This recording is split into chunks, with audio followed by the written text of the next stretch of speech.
The U.S. Embassy says the Kabul airport is now closed for those with special immigrant visas, applicants, or people who are eligible for SIVs. And this is coming as we have some new details this morning about apparent retaliation by the Taliban against Afghans who worked alongside U.S. forces and also their family members. I have obtained letters from the Taliban to the brother of an Afghan interpreter who worked with U.S. troops. And the Taliban accuses him of helping Americans and providing security to his brother. A final letter, there's 3 letters here, notifies him of his guilt and that he has been sentenced to death. And it says this, quote, "These court decisions are final and you will not have the right to object. You chose this path for yourself and your death is imminent, God willing."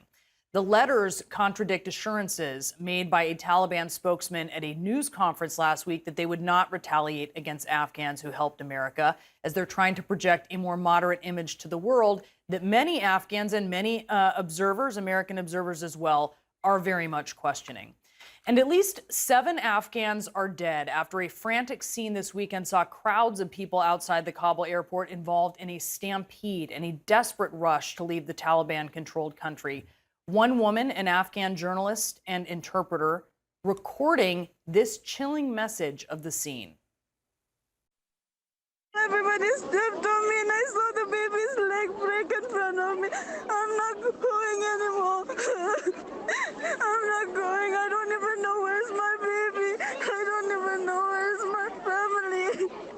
Oh, please, I'm not going anymore like this. I would rather die to see my baby like this.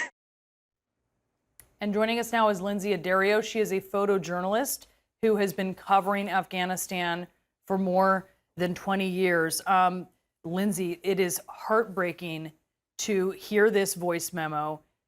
Tell us about this. Tell us about, what you think and what you feel when you hear this. Hang on, I need a minute.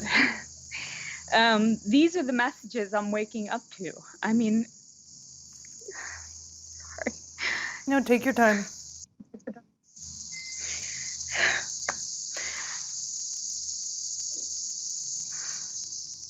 Time is running out. I mean, we're asking these girls to go day after day, and we need to get them in the gates.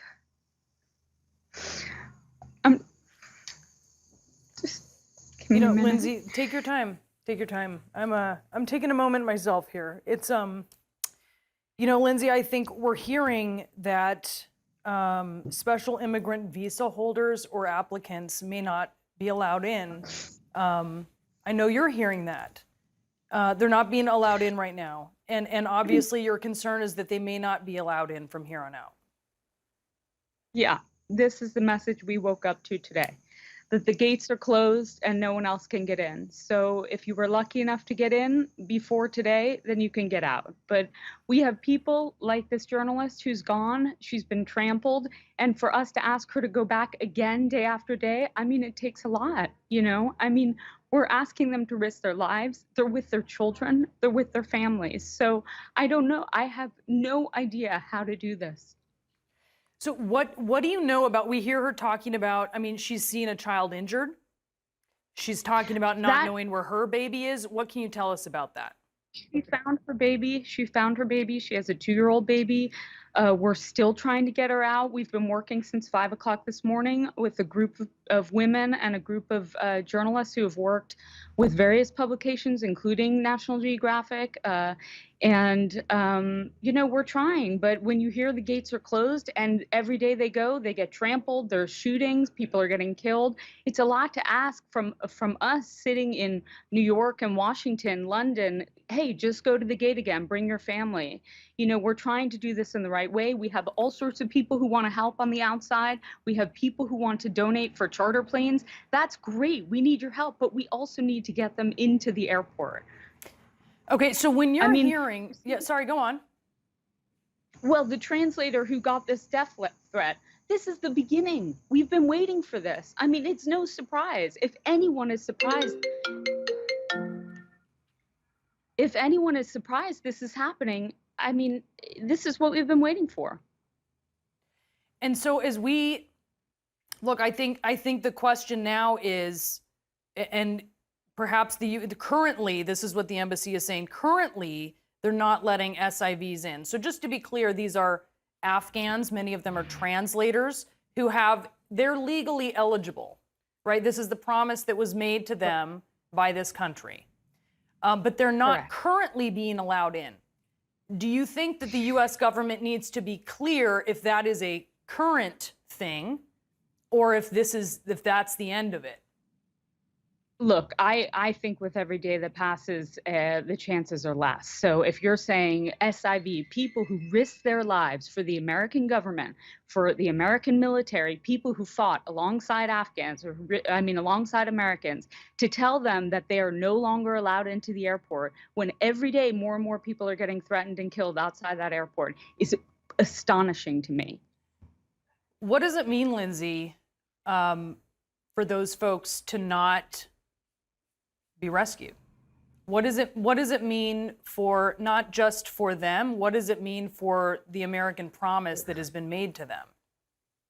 Well, I mean, first of all, I think the American promise right now is obviously, people are taking that with a grain of salt. It doesn't make our foreign policy look very good if we evacuate our military before we evacuate all the people who helped us and our own embassy.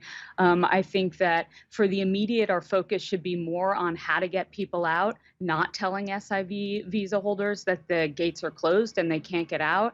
I think what does it mean for people who can't get out? It means two things. Either you die, you will be executed, or your life is pretty much over, relegated to a life sitting behind closed doors, living in fear. And I think, that letter that translator got is the first of many. And I think it's not the 31st of August. That's obviously the cutoff time. But I think after the 31st of August, all bets are off. And we have no one on the ground and we have no leverage. So I'm not sure what we're waiting for. Well, Lynsey, I know you're not waiting. I know you're working very hard around the clock to affect some change here, and we'll keep. I know it's tough. I see it on your face. I know there's a helplessness that so many people who are doing this feel, but at the same time, there have also been a lot of stories of successes as well, and a life is a life. So, look, Lynsey, thank you so much. Thank you.